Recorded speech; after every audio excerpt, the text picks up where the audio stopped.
Everyone, welcome back to my channel. तो आज है डे 18 ऑफ 20 day challenge to complete the Himachal Pradesh GK. Last 17 videos में वैसे तो हम ऑलमोस्ट ऑल हिमाचल प्रदेश की जो जीके है, culture, art, history, geography cover कर चुके हैं, लेकिन without budget and economic survey हम हमारे डिस्ट्रिक्ट और हमारे जो ये स्टेट्स हैं इनकी जीके को कंप्लीट नहीं मानेंगे। तो देखिए, आज हम जो बजट पढ़ने जा रहे हैं इसमें हम सबसे पहले बजट की बेसिक टर्मिनोलॉजीज को क्लियर करेंगे। फिर हम देखेंगे कि कितने कितने जो है वो फंड्स कौन कौन से सेक्टर में एलोकेट किए गए हैं, और उसके अलावा जो है वो मेन इन्वेस्टमेंट्स कहाँ कहाँ हुई हैं, कौन कौन सी स्कीम्स हिमाचल प्रदेश की गवर्नमेंट चला रही है for the welfare of people. ये हम कल जब इकोनॉमिक सर्वे कवर करेंगे नेक्स्ट 2 डेज में, तब डिस्कस करेंगे। So without wasting any time, let start our budget. First of all, be very sorry to upload this video this much late, क्योंकि आज थोड़ा सा हेल्थ इशू हो गया था, but right now I am feeling fine. So देखिए, आम जनता के लिए बजट क्या होता है। आम जनता के लिए बजट है जो सरकार ने पैसे स्टेट का ओवरऑल खर्चा करने के लिए रखे हैं, कितनी सैलरीज की हाइक हुई है, कितने टैक्सेस बढ़े हैं, और हम आप जैसे मिडिल क्लास लोग किस तरह से अफेक्ट हुए हैं उस बजट से। इसके अलावा उन्हें किसी किसी चीज़ से लेना देना नहीं है कि क्या इम्पैक्ट, इस किस चीज़ का क्या इम्पैक्ट आ रहा है। लेकिन जब आप एग्ज़ाम्स की तैयारी करते हैं तो आपको कुछ टर्मिनोलॉजीज जो है वो बहुत क्लियर होनी चाहिए, जैसे कि रेवेन्यू रिसिट हो गई, कैपिटल रिसिट हो गई, रेवेन्यू एक्सपेंडिचर हो गया, कैपिटल एक्सपेंडिचर हो गया, रेवेन्यू डेफिसिट हो गया, फिजिकल डेफिसिट हो गया, कमिटेड लाइबिलिटीज़ हो गई। अगर आपको इनके बारे में क्लैरिटी है तो आप एग्ज़ाम में क्वेश्चन सही करके आएंगे। अगर आपको कन्फ्यूज़न है तो आप पक्का इस क्वेश्चन को गलत करेंगे। आप जितना मर्जी रट्टा मार लीजिए कि रेवेन्यू डेफिसिट 6,000 करोड़ है, आपका फिजिकल डेफिसिट 9,000 करोड़ है, examiner will just twist 2 words of this statement and you'll mark the wrong option there। ठीक है, क्योंकि रेवेन्यू डेफिसिट और फिजिकल डेफिसिट सुनने में एक जैसे लग रहे हैं, लेकिन दोनों ही चीज़ें अलग हैं, और वो आपको तब समझ आएगा जब आपको ये बाकी 4 चीज़ें बहुत अच्छे से क्लियर होंगी। सो without wasting any time, let's start. देखिए, बजट में जब भी हम बात कर रहे हैं, हम बजट बहुत इजीली समझने की कोशिश करेंगे, आसान भाषा में देखने की कोशिश करेंगे। इसको हम अपने घर के बजट के साथ रिलेट करते हुए चलेंगे। ठीक है, घर में भी जब आप बजट बनाते हैं तो देखिए, आप बनाते हैं एक डे टू डे बजट, ठीक है, और एक long term budget. Day to day budget में आप देखते हैं कि मैंने जो है वो इस महीने इतना सा खर्चा करना है, आज के दिन में जो है वो मेरा 1,000 से 2,000 रुपये का खर्चा होगा, या कितना खर्चा होगा, उस हिसाब से आप लिस्ट करते हैं कि एक दिन में सब्जी आएगी, दूध आएगा, उसके अलावा अगर गैस ख़त्म होती है तो वो आता है, उसके अलावा भी छोटे मोटे खर्चे, आपके ट्रांसपोर्ट का खर्चा हो गया, इलेक्ट्रिसिटी का खर्चा। ये डे टू डे बजट हो गया आपका, मतलब बेसिकली जो आपको हर महीने खर्चा करना ही है, that is day to day budget. और एक लॉन्ग टर्म खर्चा हो गया कि आपने नेक्स्ट ईयर जो है वो गाड़ी खरीदनी है या घर बनाना है। तो लॉन्ग टर्म में जैसे आपने हाउस कोई कंस्ट्रक्ट करना है, कहीं पे लैंड खरीदनी है, कहीं पे लैंड सेल करनी है, या आपने कोई प्रॉपर्टी बनानी है अपनी, तो इस तरह से आप लॉन्ग टर्म इन्वेस्टमेंट के बारे में भी सोचते हैं। अगर बच्चे हैं तो आपने बच्चे भी पढ़ाने हैं, उनके एजुकेशन का भी खर्चा होता है, और लेटर ऑन और भी बहुत सारे रिस्पॉन्सिबिलिटी, तो वो लॉन्ग टर्म बजट हो गया। ठीक है, वैसे ही हमारी सरकार भी जो है वो बजट करती है, अपना एक स्ट्रक्चर बनाती है कि हमारा डे टू डे बजट क्या रहेगा, मतलब विद इन अ ईयर का जो खर्चा होगा वो कैसे हम प्लान करेंगे, और जो लॉन्ग टर्म का है, more than a year, for 5 years, 10 years, 15 years, क्या बजट है, वो भी एक एस्टिमेट तैयार करते हैं, मोर देन अ ईयर वाला। ठीक है, अब देखिए, जो विद इन ईयर वाला है उसको आप कहते हैं रेवेन्यू। ठीक है, और जो लॉन्ग टर्म वाला है उसको आप कहते हैं कैपिटल। ठीक है, अब देखिए, रेवेन्यू में भी 2 चीजें आप पढ़ते हैं, revenue receipt and revenue expenditure. वैसे ही capital receipt, and capital expenditure. अब इस चीज को आप ऐसे समझिए कि रेवेन्यू रिसीट जहां वर्ड आ जाएगा, जहां रिसीट वर्ड है तो वो चीज डिफाइन करती है कि आपके पास पैसा आ रहा है कहीं से, ठीक है। पैसा प्लस एक्सपेंडिचर, पैसा माइनस। जो आपके पास पैसा है वो कहीं खर्च हो गया तो मतलब आपकी पॉकेट से चला गया। अगर वो विद इन ईयर का एक्सपेंशन हो रहा है, विद इन ईयर एक्सपेंडिचर हो रहा है तो वो रेवेन्यू एक्सपेंडिचर कहलाएगा। अगर वो विद इन ईयर आपकी इनकम है वो तो आपकी रेवेन्यू रिसीट कहलाएगी। अगर वो रिसीट और एक्सपेंडिचर मोर देन ईयर से ज़्यादा जो है वो खर्च हो रही हैं तो वो कैपिटल में आ जाते हैं, ठीक है।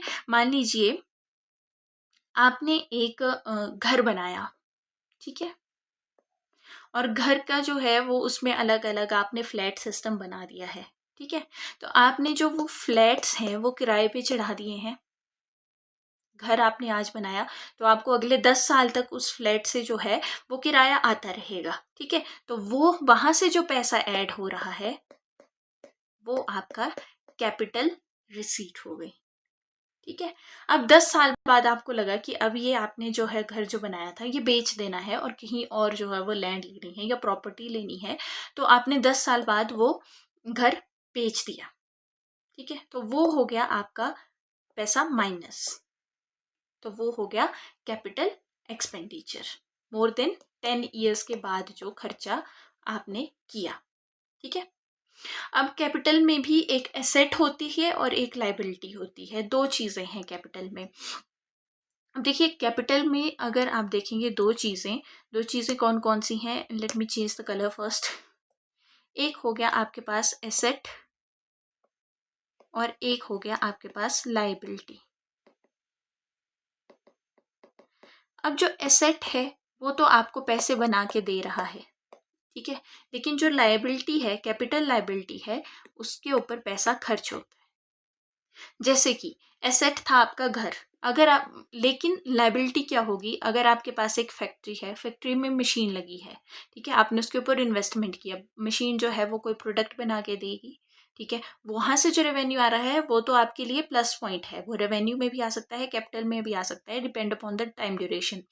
लेकिन वो मशीन विद यूज खराब भी तो होगी, ठीक है, तो वो एक तरह से लाइबिलिटी भी है, ठीक है। इसको ऐसे भी समझिए कि आपका घर जो है वो आपके पास एसेट है, लेकिन आपकी जो गाड़ी है वो आपके पास लाइबिलिटी है, ठीक है, क्योंकि गाड़ी की मेंटेनेंस ज़्यादा है, उससे जो आप बेनिफिट लेते हैं वो कम है, ठीक।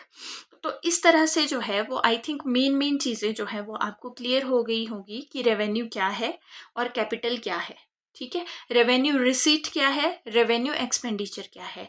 जो एक साल के अंदर आपके पास पैसा आ रहा है दैट इज रेवेन्यू रिसीट, और जो आप एक साल में खर्चा कर रहे हैं दैट इज रेवेन्यू एक्सपेंडिचर। अब इसको हम एक एग्जाम्पल के साथ देखते हैं। मान लीजिए आपके पास जो है वो आपके एक साल की इनकम 100 रुपए है, ठीक है, लेकिन आपका जो खर्चा है वो 110 रुपए है एक साल के अंदर, ठीक। तो अब आप मुझे बताइए कि आपके पास पैसा ज्यादा है या कम है। आप आपका खर्चा आपकी आमदनी से ज्यादा है, ठीक है, तो फिजिकल डेफिसिट मतलब आप घाटे में चल रहे हैं। घाटा, डेफिसिट, डेफिसिट का मतलब ही घाटा होता है, और अगर ज्यादा हो जाए तो मतलब सरप्लस, मतलब बढ़ोतरी।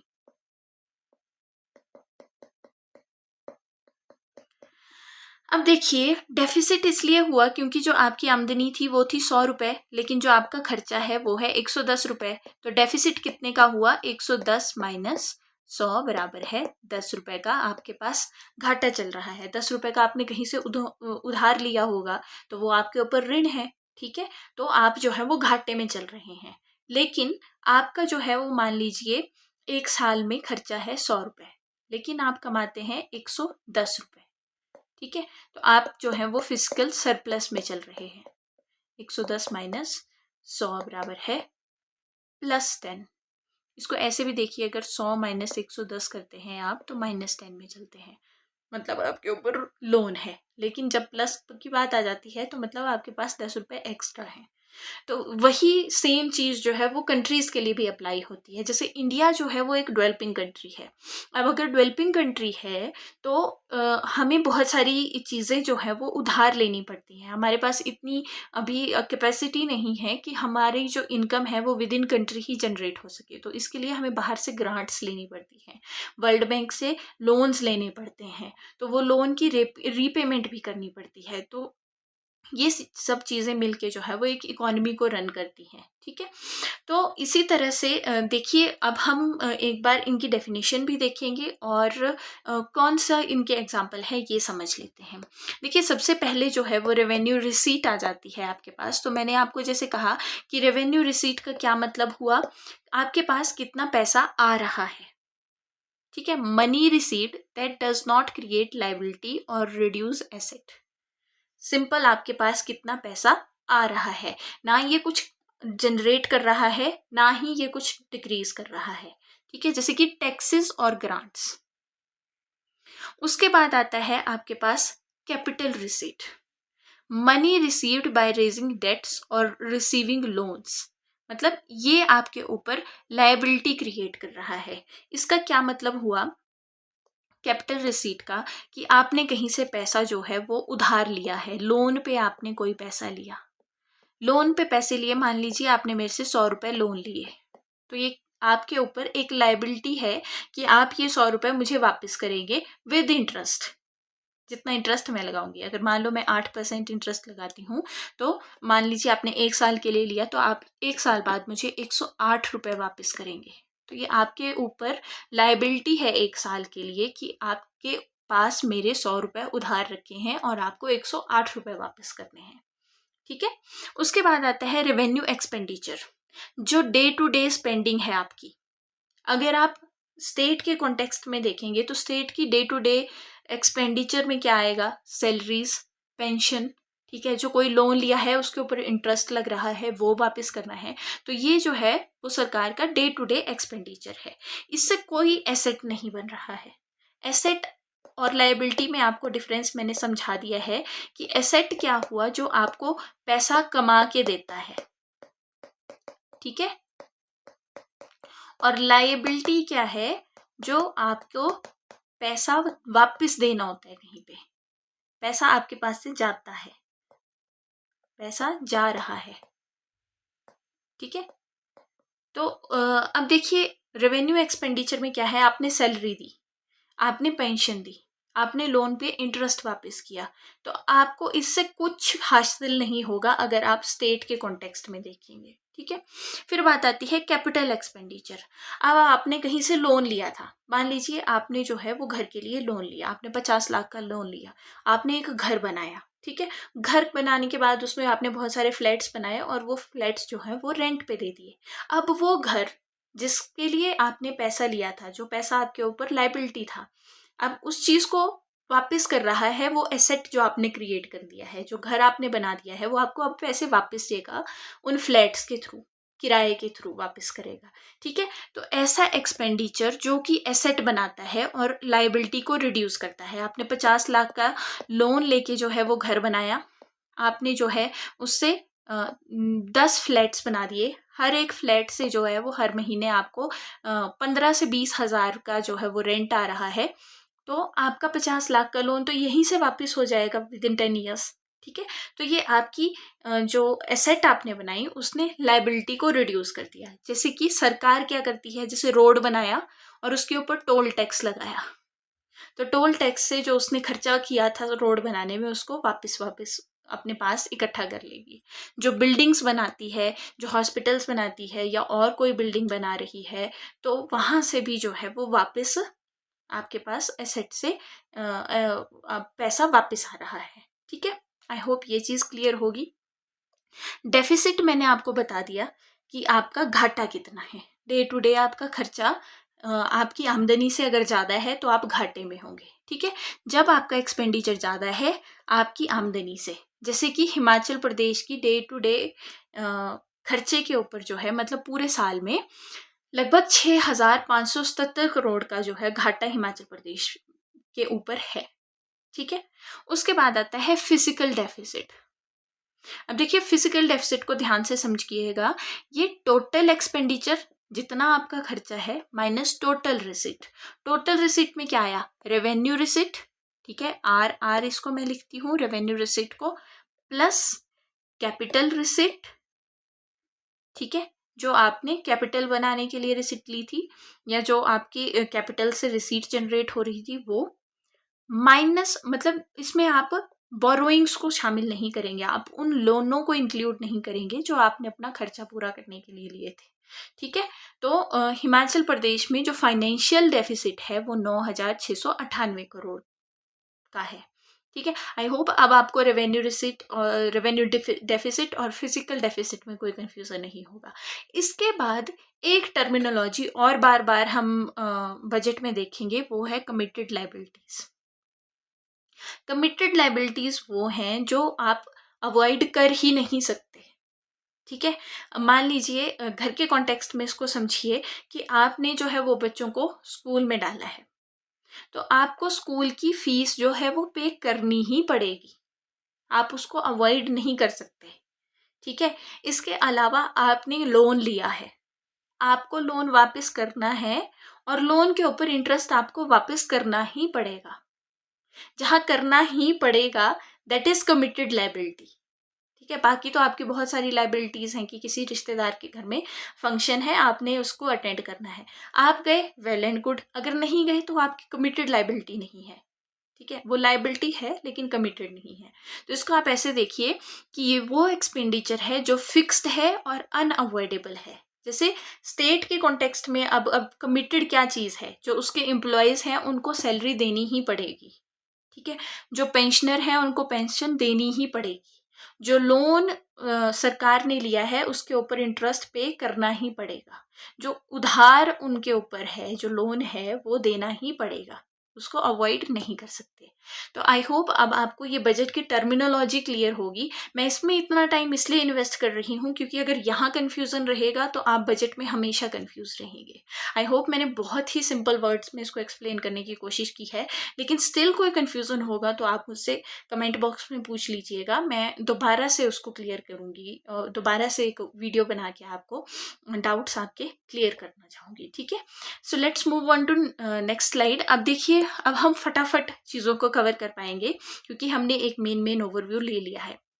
सबसे पहले देखिए हिमाचल प्रदेश का बजट कितना है। हिमाचल प्रदेश का खर्चा टोटल और बजट जो हिमाचल प्रदेश का है वो है आपके पास 54,928 करोड़, ठीक है। 54,000 करोड़ रुपए जो है हिमाचल प्रदेश का बजट है, ठीक। उसमें से टोटल रिसीट मतलब जो रेवेन्यू रिसीट है और जो कैपिटल रिसीट है, उन दोनों का सम जो है वो 53,000 करोड़ है, 53,555 करोड़, ठीक है। अब टोटल रिसिप्ट में आप देखिए कि रेवेन्यू रिसिप्ट जो है वो 40,000 करोड़ की है। ये मतलब आपके विद इन एक साल इतना आपके पास रेवेन्यू आ रहा है, 40,000 करोड़, 40,361 करोड़, ठीक है। लेकिन रेवेन्यू डेफिसिट कितना है, घाटा कितना है आपको रेवेन्यू का डे टू डे, मतलब एक साल में आपको कितना घाटा हो रहा है, 6,000 करोड़, 6,577 करोड़, ठीक है। और जो फिजिकल डेफिसिट है वो है 9,698 करोड़, लगभग 9,500 करोड़ का जो है वो घाटा फिजिकल डेफिसिट है आपके स्टेट के ऊपर, हिमाचल प्रदेश के ऊपर। और कैपिटल एक्सपेंडिचर आप कितना कर रहे हैं, केवल 3,000 करोड़ रुपए, 3,089 करोड़ एनुअली। अब देखिए कैपिटल एक्सपेंडिचर अच्छा है या आपका रेवेन्यू एक्सपेंडिचर अच्छा है, रेवेन्यू एक्सपेंडिचर कौन सा ज़्यादा अच्छा है। देखिए कैपिटल एक्सपेंडिचर ज़्यादा अच्छा है क्योंकि जब आप कैपिटल में इन्वेस्ट करेंगे, आप रोड्स में इन्वेस्ट करेंगे तो आपके पास एक तो इंफ्रास्ट्रक्चर डेवलप हो रहा है। अगर इंफ्रास्ट्रक्चर अच्छा होगा आपके पास तो टूरिज़्म बढ़ेगा, तो वहाँ से भी आपके पास अर्निंग होगी। इसलिए कैपिटल एक्सपेंडिचर जितना ज़्यादा किसी स्टेट का होगा उसकी फाइनेंशियल हेल्थ उतनी अच्छी होगी। लेकिन हमारे पास केवल 3,000 करोड़ हैं कैपिटल्स में इन्वेस्ट करने के लिए। हमारा जो रेवेन्यू एक्सपेंडिचर है वो बहुत ज़्यादा है। कितना ज़्यादा है, लेट्स सी हेयर। सॉरी, यहाँ पे फिगर्स नहीं है। सो रेवेन्यू एक्सपेंडिचर मैं आपको नेक्स्ट स्लाइड में दिखाती हूँ। देखिए, सबसे पहले हम ये समझते हैं कि कितना मनी कहाँ से आ रहा है। अगर हम 1 रुपये देखते हैं या 100 रुपये आप मान लीजिए, तो 100 रुपये में से 1 रुपये, लेट्स टेक एग्जाम्पल फॉर 1 रुपी। 1 रुपये में 26 पैसे सेंटर जो टैक्स कलेक्ट करता है वहां से आते हैं। ठीक है, जो स्टेट टैक्स लगाता है वहां से केवल 28 रुपये आते हैं। जो नॉन टैक्स रेवेन्यू है, मतलब डायरेक्ट टैक्सेस आप नहीं लगा रहे हैं, आपने किसी को उधार दे रखा है, लोन दे रखा है, वहां से इंटरेस्ट पेमेंट आ रही है, तो वैसे आपके पास 1 रुपये में केवल 7 पैसे वहां से जनरेट हो रहे हैं। ग्रांट इन एड मतलब जो आपको केवल सहायता के लिए मनी दे दिया गया है, तो 13.40 पैसे जो हैं 1 रुपये में से ग्रांट इन एड के तौर पे आ रहे हैं।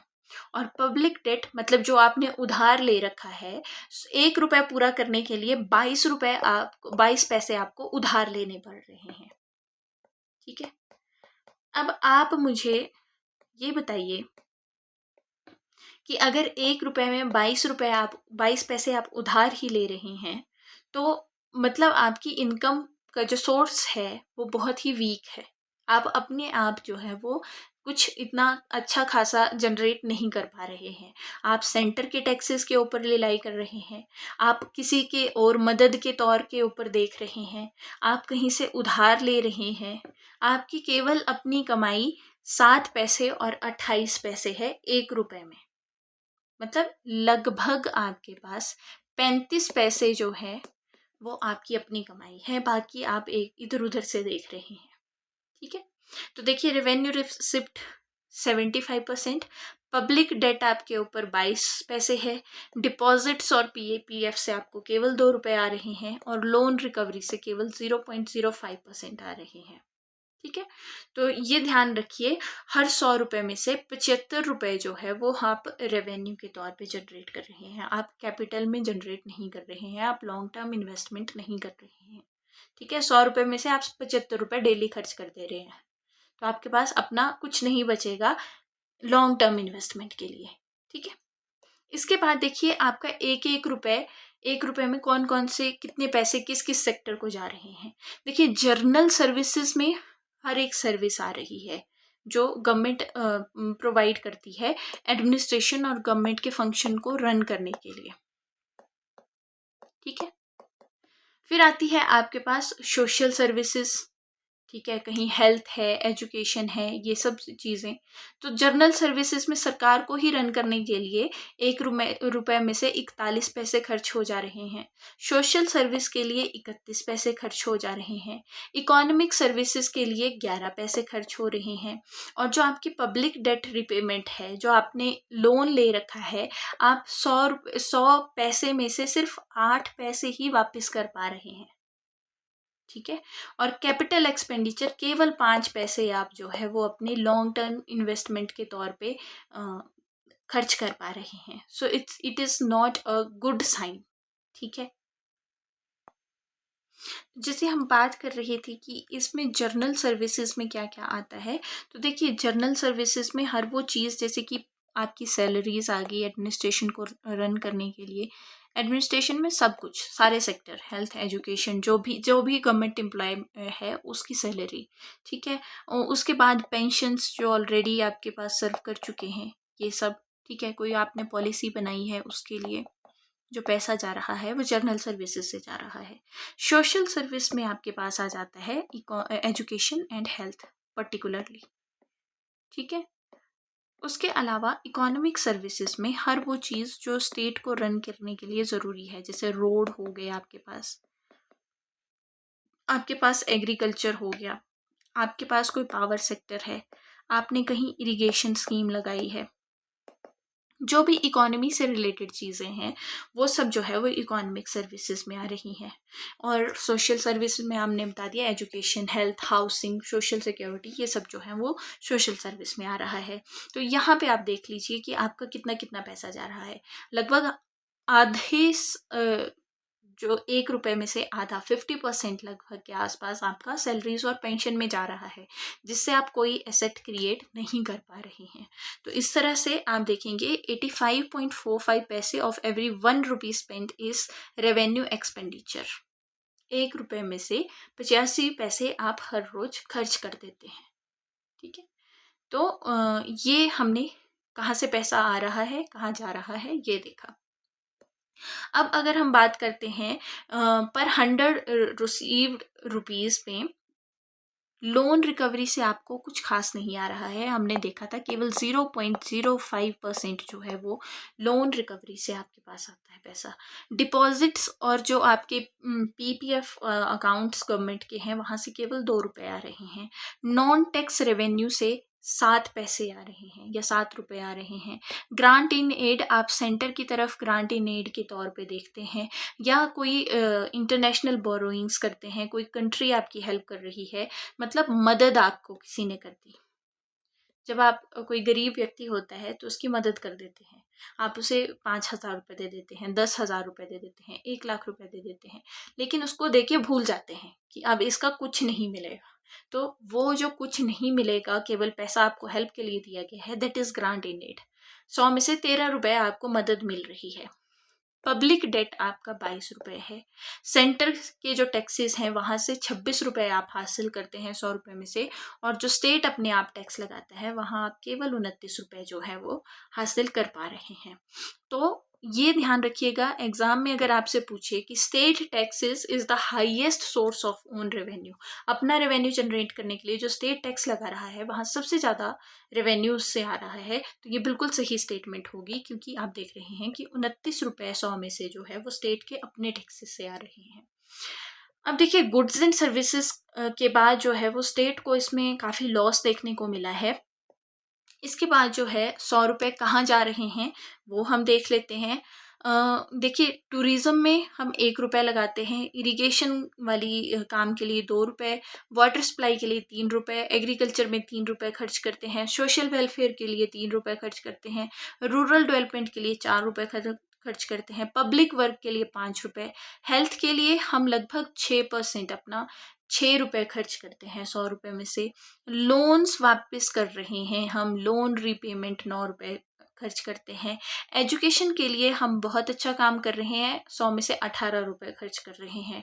इंटरेस्ट पेमेंट, लोन तो 9 ही रुपए चुका रहे हैं। अब जब लोन लेते हैं तो इंटरेस्ट के साथ वो बढ़ता ही चलता है। ठीक है, अगर आपने 10 लाख का लोन लिया है, 10 साल के लिए लिया है, तो आप 10 साल में लगभग 12 से 13 लाख रुपए वापस करते हैं एक पर्टिकुलर परसेंटेज ऑफ लोन के ऊपर। तो इंटरेस्ट पेमेंट के लिए आप 13 रुपए तो इंटरेस्ट ही पे कर रहे हैं। तो जो 13 रुपए आप किसी कैपिटल इन्वेस्टमेंट में लगा सकते थे, वो अब आप लोन को वापस करने के लिए लगा रहे हैं। और पेंशन और जो सैलरीज हैं आपकी, उसके ऊपर 21 रुपए स्टेट खर्च कर रहा है। तो पेंशन जो है वो सबसे ज़्यादा लार्जेस्ट सिंगल हेड एक्सपेंडिचर है सरकार का। ठीक है, इसके अलावा 12 रुपए और जो एक्टिविटीज़ हैं स्टेट की उसके ऊपर खर्च होते हैं। तो आई होप ये 100 रुपए का ब्रेक डाउन आपको समझ आ गया होगा कि कहाँ कहाँ हम स्पेंड कर रहे हैं।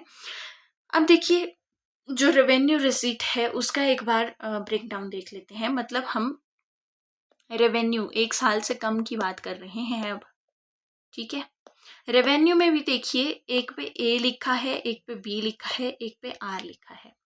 ए जो है वो एक्चुअल फिगर्स हैं, बी जो है वो बजट एस्टिमेट है, और आर जो है वो रिवाइज्ड एस्टिमेट है। ठीक है, अब देखिए इसका क्या मतलब है। सबसे पहले बजट पेश होता है। ठीक है, मेरा ये एस्टिमेट है कि अगले 1 साल में मैं 10 लाख रुपए खर्च करूंगी। तो ये हो गया मेरा 10 लाख का बजट। ठीक है, 6 महीने में मैंने देखा कि लगभग जो है वो मैंने 10 लाख में से 7 लाख रुपए जो है वो ख़त्म कर दिए हैं। तो मेरा रिवाइज्ड एस्टिमेट जो है वो लगभग 8, 9, 10 लाख के आसपास का होगा। ठीक है, 8, 9 लाख का होगा। फिर आएगा एक्चुअल एस्टिमेट। ठीक है। एक्चुअल एस्टिमेट में मैंने एक्चुअली कितने पैसे जो है वो खर्च कर दिए हैं, वो साल ख़त्म होने के बाद मुझे पता चलेगा। ठीक है, मैंने एस्टिमेट लगाया था कि लगभग 10 लाख का खर्चा होगा। बीच में मैंने असेस किया कि 7 लाख खर्च हो गए हैं। ठीक है, और 1 साल बाद के बाद जब मैंने दोबारा से अपना पूरे एक्सपेंडिचर का खर्चा लगाया, तो मुझे पता चला कि मैंने 11 लाख रुपए स्पेंड कर दिए हैं। ठीक है, तो आप मुझे बताइए कि मैं सरप्लस में हूँ या डेफिसिट में? मैं हूँ डेफिसिट में। ठीक है, मेरा 10 लाख का एस्टिमेट है, लेकिन मैंने खर्च 11 लाख कर दिए हैं, तो मैं 1 लाख रुपए जो है वो डेफिसिट में चल रही हूँ। वही चीज़ें हम एक बार यहाँ पे समझेंगे। देखिए, टोटल रेवेन्यू 2024-25 में एक्चुअली हमने 23,000 करोड़ खर्च किए थे। ठीक है, टोटल रेवेन्यू इतना हमारे पास आया था। बजट में हमने 2025-26 में बजट का एस्टिमेट लगाया कि हम 27,000 करोड़ का रेवेन्यू जनरेट करेंगे।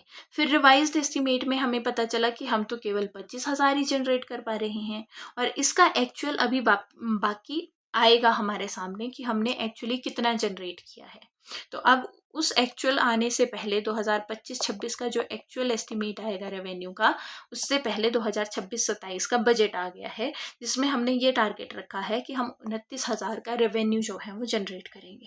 ठीक है, उसमें भी अब ये तो हो गया हमारा टोटल। इस 29,000 में से सेंटर ने हमें 13,000 करोड़ रुपए दिए हैं। स्टेट ने अपने आप 15,000 करोड़ रुपए जनरेट किए हैं। स्टेट ने जीएसटी से जो है वो 6,000 करोड़ रुपए जनरेट किए हैं। और स्टेट की जो एक्साइज ड्यूटीज़ हैं, जैसे कुछ सेक्टर होता है, लिकर हो गया आपके पास पेट्रोल हो गया, तो इसके ऊपर जो है वो स्टेट अपने आप टैक्सेस लगाते हैं। वहाँ से जो है वो 3,000 करोड़ रुपए आ रहे हैं। नॉन टैक्स रेवेन्यू से जो है वो आपके पास 3,948 रुपए आ रहे हैं। और ग्रांट इन एड मदद के तौर पे हमें 7,000 करोड़ रुपए मिल रहे हैं। तो हमारा बजट ये कहता है कि हम लगभग 40,000 करोड़ जो है वो रेवेन्यू जनरेट करेंगे 2026-27 में। ठीक है, तो ये हमारे पास रेवेन्यू रिसीट हो गई कि इतना हमने जनरेट करना है। अब देखिए, इसमें जो रेवेन्यू रिसिट की हम बात कर रहे हैं, आप बार बार सोच रहे होंगे कि ये नॉन टैक्स रेवेन्यू क्या है। तो नॉन टैक्स रेवेन्यू, जब भी आप कोई गवर्नमेंट काम करवाते हैं तो आपसे कुछ चार्जेस लिए जाते हैं, आपसे कुछ जो है वो फीसेस ली जाती हैं, जैसे कि कोर्ट फ़ी हो गई आपके, कभी आप लॉयर के पास जाएंगे तो कोर्ट फ़ी लगती है, कोई केस लगा है तो वहाँ कोर्ट फ़ी लगेगी, लाइसेंस फ़ी लगती है, जो गवर्नमेंट काम आप करवाते हैं उसके ऊपर अलग अलग फीसेस लगती हैं, एग्ज़ामिनेशन फ़ीस लगती है जब भी कोई टेस्ट करवाते हैं। उसके अलावा जो है वो गवर्नमेंट ने अलग अलग जगह जो है वो इन्वेस्ट भी किया होता है। मान लीजिए कहीं से उसको डिविडेंड आ रहा है, तो वो जो जनरेट हो रहा है वो नॉन टैक्स रेवेन्यू है।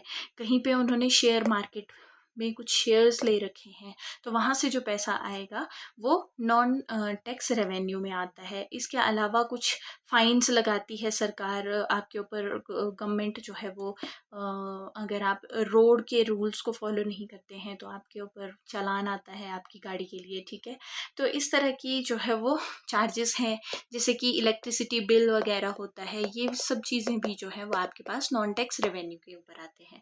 तो इस तरह से हम केवल 3,948 करोड़ ही रुपए जनरेट कर पाते हैं।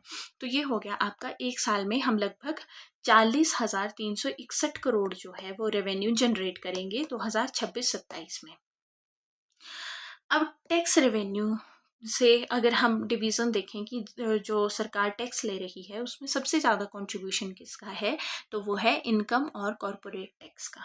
जो इंडस्ट्रीज़ के ऊपर टैक्स लग रहा है, जो सैलरीज़ के ऊपर टैक्स लग रहा है, वो सबसे ज़्यादा जो है वो शेयर बनाता है टैक्स रेवेन्यू का। फिर स्टेट जो जीएसटी लगाती है उसका जो है आपके पास शेयर आता है। उसके बाद सेंटर का जो जीएसटी है, वो जो सेंटर आपके ऊपर टैक्स लगा रही है, वहाँ से 3,000 करोड़ रुपए आ रहा है। स्टेट का जो एक्साइज सेक्टर है, वहाँ से 3,174 रुपए आते हैं। सेल टैक्स से 2,282 आते हैं। और बाकी जो टैक्सेस लगते हैं उससे 650 करोड़ आते हैं। बाकी ड्यूटीज़ लगती हैं आपके पास, जैसे इंटरस्टेट ड्यूटी लगती है, तो वो जो है वो 2518 करोड़ रुपए आपको जनरेट करके देखते हैं। तो अगर आपसे एग्ज़ाम में पूछा जाए कि सबसे ज़्यादा टैक्स रेवेन्यू कहाँ से जनरेट होता है, तो आप कहेंगे इनकम एंड कॉरपोरेशन टैक्स जो है वो सिंगल लार्जेस्ट आइटम है जो सेंट्रल टैक्स को डिवोटेड है, जो आपको टैक्स जनरेट करके दे रही है, रेवेन्यू जनरेट करके दे रही है। ठीक है, अब let's move on to next slide. अब यहाँ हम देख रहे हैं रेवेन्यू एक्सपेंडिचर सेक्टर वाइज किस तरह से है। तो जर्नल सर्विसेज मैंने आपको बता दिया, हर वो सर्विसेज जो एडमिनिस्ट्रेशन को रन करने के लिए, जो सैलरीज के लिए, जो कोर्ट को रन करने के लिए, जो बाकी आपके पास स्टेट को रन करने के लिए चलती है, वो उसके ऊपर जो है वो खर्च होता है 22,595 करोड़ रुपए। सोशल सर्विसेज जैसे कि मेनली हेल्थ एंड एजुकेशन इसमें हम इंक्लूड करते हैं, तो हेल्थ एंड एजुकेशन के लिए 17,000 करोड़ रुपए जो है वो गवर्नमेंट डिवोट करती है, खर्च करती है। और इकोनॉमिक सर्विसेज में हर वो चीज़ जहाँ से आप अपनी इकोनॉमी को चला रहे हैं, B it irrigation, B it agriculture, B it any factories के लिए ऊपर। ठीक है, और उसके अलावा यहाँ सब्सिडीज भी आती हैं आपके पास। ठीक है, तो इकोनॉमिक सर्विसेज के लिए आप 7,000 करोड़ रुपए जो है वो खर्च कर रहे हैं, लगभग 15%। तो ध्यान रखिएगा, journal services, salaries, pensions, administration को रन करने के लिए आप 48% जो है वो अपना खर्चा लगाते हैं। हेल्थ एजुकेशन के लिए 36% लगाते हैं, क्योंकि अगर स्टेट के लोगों की हेल्थ अच्छी होगी, उनकी एजुकेशन अच्छी होगी, तो वो आपको ज़्यादा रेवेन्यू जनरेट करके देंगे। ठीक है, इकोनॉमिक सर्विसेज के लिए आप 7,000 करोड़ रुपए लगा रहे हैं, और ग्रांट इन एड में आप केवल 6 करोड़ रुपए लगा रहे हैं किसी को मदद करने के लिए। ठीक है, तो जनरल सर्विसेज जैसे सैलरी, पेंशन, इंटरेस्ट, ये लगभग आधा रेवेन्यू आपका खा जा रहा है, और इसका जो है वो लगभग नो आउटपुट है, एक्सेप्ट सैलरीज। सैलरी में तो ऐसा है कि अगर इंसान के पास सैलरी होगी तो वो उसको इन्वेस्ट भी करेगा। ठीक है, बट पेंशन, एडमिनिस्ट्रेशन, इसको रन करने के लिए जो खर्च होता है, वहाँ से जो है वो रेवेन्यू कम जनरेट होता है। तो it's like a white elephant, कि मतलब ये एक्सपेंडिचर ही है एक तरह से, इससे आपको कुछ हासिल नहीं हो रहा है स्टेट को। तो अगर हम देखते हैं, अब देखिए सोशल सेक्टर स्पेंडिंग देख लेते हैं हम 2026 से 27 में किस तरह से स्पेंड किया गया है।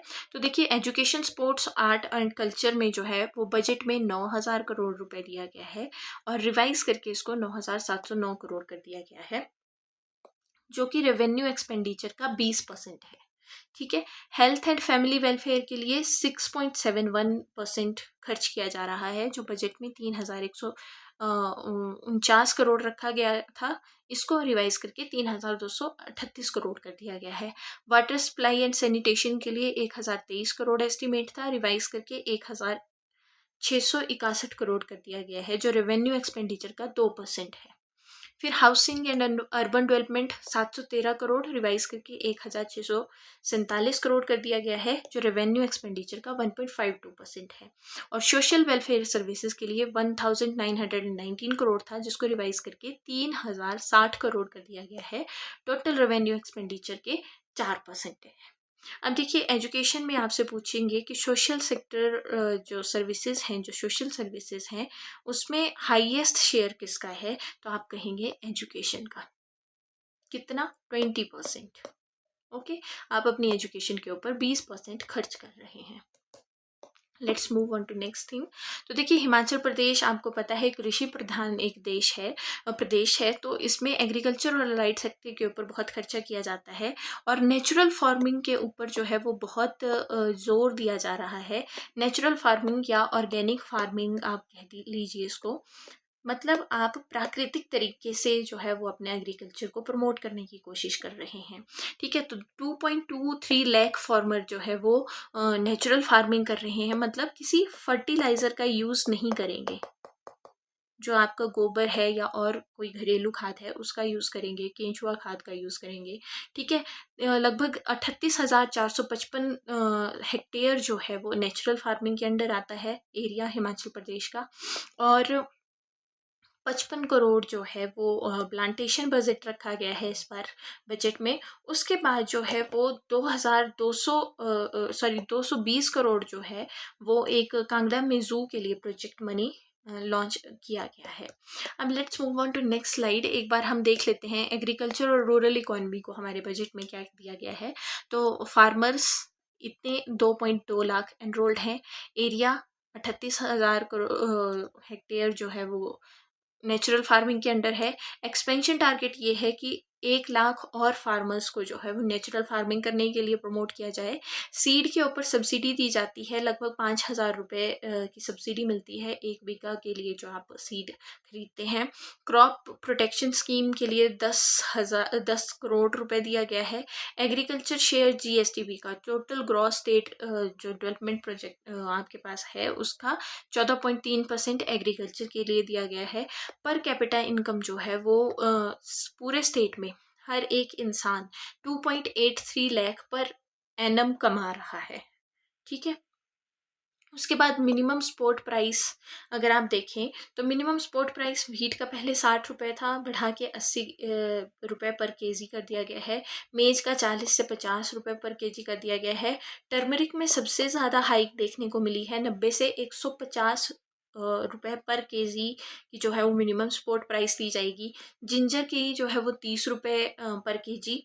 डेयरी सप्लाई में अगर आप देखेंगे तो काऊ मिल्क पहले 51 रुपये पर लीटर था, अब 61 रुपये कर दिया गया है। और बफेलो का 61 रुपये से 71 रुपये जो है वो पर लीटर मिनिमम सपोर्ट प्राइस देने का जो है वो प्रोविज़न कर दिया गया है। मिनिमम सपोर्ट प्राइस जो गवर्नमेंट कम से कम इतने रुपए तो उस फार्मर से मिल्क को प्रोक्योर करने के लिए या उस फसल को प्रोक्योर करने के लिए देगी ही देगी। अब मंथली मिल्क प्रोड्यूसर्स को इससे लगभग 34.18 करोड़ का बेनिफिट होगा, ये प्रोजेक्शन है। इसके बाद एनवायरनमेंट एंड फिशरीज अगर देख लें तो प्लांटेशन टारगेट रखा गया है कि हम 4,000 हेक्टेयर में प्लांटेशन करेंगे। और जितनी प्लांटेशन स्कीम है उनके अंडर जो एरिया है उसको इंक्रीज करके 8,000 हेक्टेयर करेंगे। बजट एलोकेशन 55 करोड़ रखी गई है इसके लिए। और वीमेंस को जो है वो इसमें इंसेंटिवाइज किया जाएगा, लगभग 15,000 वीमेंस को इसको इन्वॉल्व किए करेंगे। और वीमेन लेड ग्रुप बनाएंगे जिसमें 60% वीमेन का इन्वॉल्वमेंट होगा।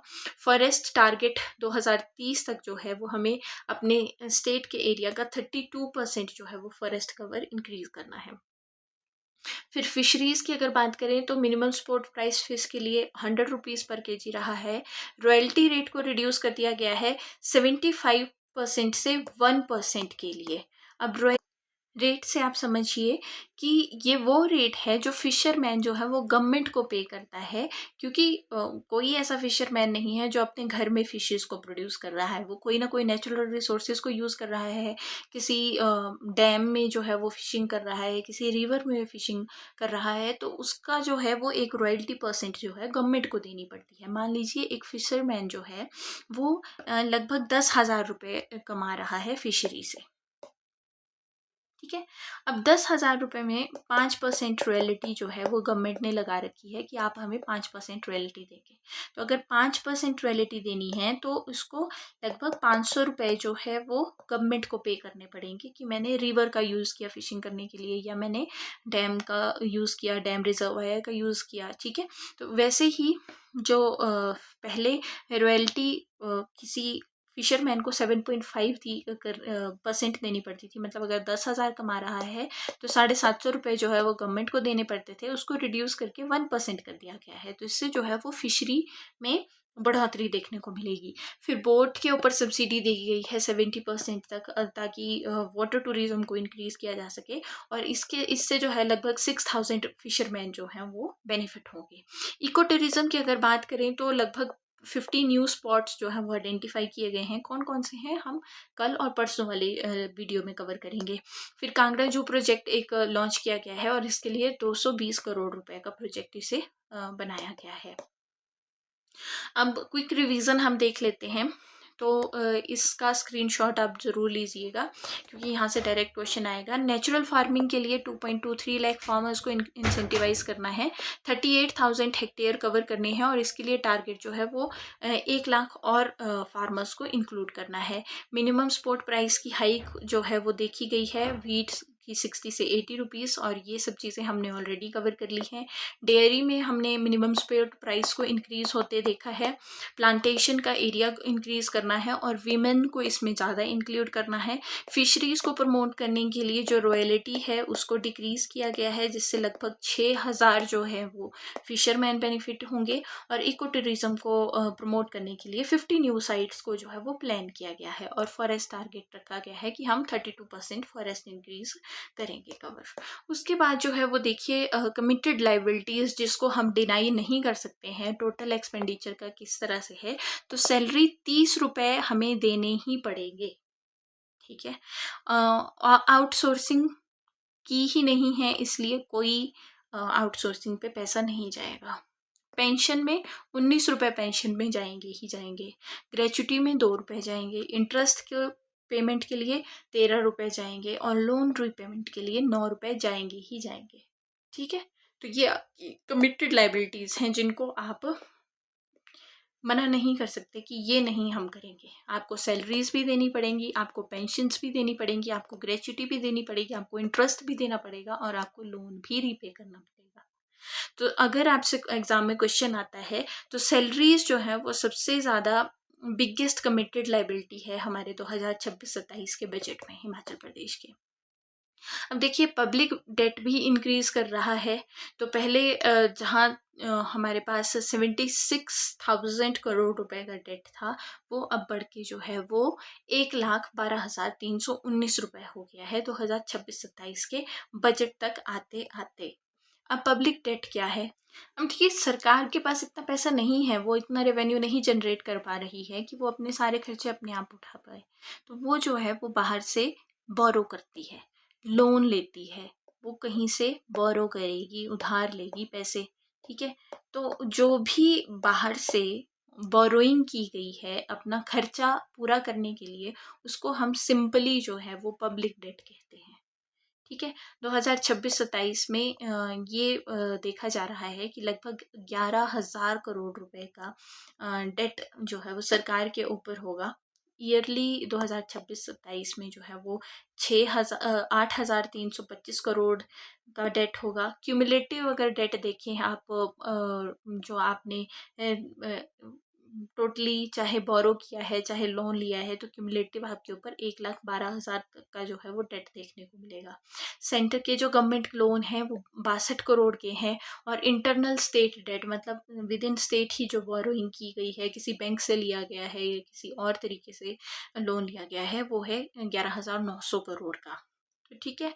अब जो क्यूमुलेटिव डेट है वो 36,000 करोड़ जो है वो इंक्रीज कर गया है लास्ट 4 सालों में, 2022-23 से 2026-27 के बीच में। तो फिजिकल डेफिसिट आपके पास 9,698 करोड़ है, और रेवेन्यू डेफिसिट जो है वो 6,577 करोड़ है। इन चीज़ों को आप ध्यान में रखेंगे। फिर देखिए कैपिटल एक्सपेंडिचर, अब ये वो खर्चा है जिससे आपको लॉन्ग टर्म में फ़ायदा होगा, लॉन्ग टर्म बेनिफिट देते हैं ये आपको। आज तो खर्चा है लेकिन लॉन्ग टर्म में आपको बेनिफिट देगा, ठीक है। तो कैपिटल एक्सपेंडिचर में आप देख लीजिए, जनरल सर्विसेज पे हमने 19,000 करोड़ देख लिया, 19 करोड़ देखा। सोशल सर्विसेज में 540, इकोनॉमिक सर्विस में 2,528, तो टोटल 3,089 करोड़ का जो है ये एक्सपेंडिचर है। अब इकोनॉमिक सर्विसेज जो है वो 82% सारे कैपिटल एक्सपेंडिचर का कवर कर रही है, ठीक है। Economic services like irrigation, agriculture and all. Social services मतलब हेल्थ एंड एजुकेशन मेनली, और जनरल सर्विसेज जो आपकी एडमिनिस्ट्रेटिव एक्टिविटीज़, रोड्स वगैरह कंस्ट्रक्ट करने के लिए, इंफ्रास्ट्रक्चर डेवलप करने के लिए जो पैसा लगाया जा रहा है, ठीक है। Let's move on to next slide. Per capita spending अगर हम देखें हिमाचल प्रदेश में, तो पॉपुलेशन यहाँ पे प्रोजेक्टेड है कि 2026-27 में जो है वो 76.06 लाख हो जाएगी। पर कैपिटा रेवेन्यू रिसिप्ट जो है वो हर एक इंसान के ऊपर 53,065 रुपीज़ हम एक पर्सन जनरेट कर रहा है, और पर कैपिटल के ऊपर एक्सपेंडिचर कितना है 65,000 रुपीज़। मतलब हम कमा 53,000 रुपये रहे हैं और खर्च 65,000 रुपये कर रहे हैं। तो यहाँ भी डेफिसिट ही देखने को मिल रहा है। ठीक है, let's move on to next slide. Education budget, आपको पता है एजुकेशन नंबर 1 स्टेट है कंट्री में अलॉन्ग विथ केरला। तो यहाँ पे बजट एजुकेशन के लिए सबसे ज़्यादा रखा गया है 9,000 करोड़ के आसपास, जो कि 20.89% बना रहा है नेट रेवेन्यू एक्सपेंडिचर का। और 17 रुपये जो हैं 100 रुपये में से एजुकेशन के ऊपर खर्च किए जा रहे हैं। और ये सेक्टर जो है वो सोशल सर्विसेज के अंडर आता है, और सोशल सर्विसेज का 36.82% भाग जो है वो एजुकेशन को ऊपर खर्च कर रहा है। अब इसमें स्कूल, कॉलेज और स्पोर्ट्स, ये तीनों चीज़ें जो है वो इंक्लूडेड हैं। ठीक है, तो HP गवर्नमेंट जो है वो कंसिस्टेंटली एजुकेशन को टॉप स्पेंडिंग के प्रायोरिटी के ऊपर रख रही है। तो ये ध्यान रखिएगा, अगर आपसे पूछेंगे कि नेट रेवेन्यू एक्सपेंडिचर का कितना शेयर है, नेट रेवेन्यू एक्सपेंडिचर का 20% है। लेकिन अगर सोशल सेक्टर स्कीम्स के ऊपर पूछेंगे तो सोशल सर्विसेज का 36.82% है। So let's move on to next slide. अब देखिए, रेवेन्यू एंड फिस्कल डेफिसिट हमने देख लिया है कि रेवेन्यू डेफिसिट क्या होता है। रेवेन्यू आपका एक्सपेंडिचर, आपका कितना खर्चा है, और उसमें से अगर आप रेवेन्यू रिसिप्ट आपने कितनी कमाई की है उसको माइनस करेंगे, तो 6,577 करोड़। ठीक है, मतलब सरकार अपने डे टू डे एक्सपेंसेस के लिए भी उधार लेके खर्च कर रही है, बोरोइंग्स के ऊपर डिपेंड है। फिजिकल डेफिसिट मतलब आपका टोटल एक्सपेंडिचर कितना है और आपके पास टोटल रिसिप्ट कितनी है, आपकी आमदनी कितनी है, ठीक है, टोटल, और आपकी खर्च कितना है। ठीक है, और इसमें आप जो आमदनी है, इसमें एक आमदनी आपकी मान लो 70 रुपये है, आपने 30 रुपये उधार लिए हैं, तो इसमें जो 30 रुपये है ना, ये आपकी बोरोइंग है, आपने कहीं से उधार लिए हैं, ये आपके टोटल रिसीट में काउंट नहीं होंगे। ठीक है, तो बोरोइंग्स को छोड़ के मान लीजिए आपका टोटल खर्चा 100 रुपये था, तो आपका जो अब फिजिकल डेफिसिट बनेगा वो 100 में से आप 70 रुपये माइनस करेंगे, तो 30 रुपये का फिजिकल डेफिसिट है आपके ऊपर। ठीक है, आई होप अब आपको कोई कंफ्यूजन नहीं रहा होगा। कैपिटल डेफिसिट मतलब जो आपकी कैपिटल रिसिट है, लॉन्ग टर्म आपके जो पैसे आ रहे हैं और लॉन्ग टाइम जो आप खर्च करेंगे, उसको माइनस करके आपके पास कैपिटल डेफिसिट आ जाता है। उसके बाद आ गया क्लोजिंग बैलेंस, तो हम जो है वो 7,666 करोड़ रुपए घाटे में हैं। ठीक है, उसके बाद रेवेन्यू डेफिसिट आपसे पूछ सकते हैं कितना है, फिजिकल पूछ सकते हैं, और क्लोजिंग बैलेंस पूछ सकते हैं कि कितना है, तो आप कहेंगे -7,668 करोड़ रुपए आपका क्लोजिंग बैलेंस है। अब आप पूछेंगे कि मैम क्लोजिंग बैलेंस क्या है, तो क्लोजिंग बैलेंस कोई ऐसी चीज़ नहीं है कि सरकार के पास कितना घाटा है या कितना सरप्लस है। ये एस्टिमेट है कि सरकार के पास at the end of year कितने रुपए बचेंगे।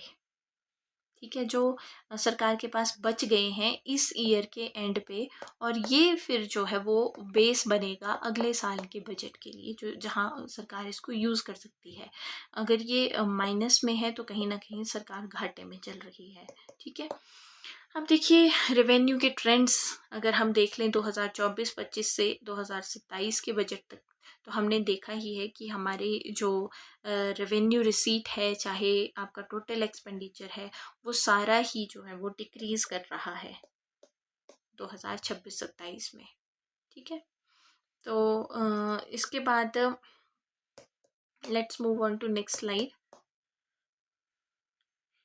इकोनॉमिक सर्विसेज, एग्रीकल्चर और टूरिज्म में क्या क्या है, तो इंडस्ट्री में 83% जो है वो जा रहा है, कॉरपोरेशन से 53% जा रहा है, इरिगेशन में 382 रुपीज़ जाते हैं, फॉरेस्ट में 616 जा रहे हैं, टूरिज्म में 1721 जा रहे हैं, एग्रीकल्चर में 1714 जा रहे हैं, और रूरल डेवलपमेंट के लिए 2050 करोड़ रुपीस जो जा रहे हैं इनकी डेवलपमेंट के लिए। Apart from that in economic services के अलावा जो सर्विसेज हैं वहाँ 436 रुपीज़ खर्च किए जाते हैं। तो अगर आपसे पूछेंगे कि हाईएस्ट इकोनॉमिक सर्विस कौन सी है जिसके लिए सबसे ज़्यादा पैसा जा रहा है, तो आप कहेंगे कि रूरल डेवलपमेंट के लिए सबसे ज़्यादा जो है वो इकोनॉमिक सर्विसेज के अंडर खर्च किया जाता है।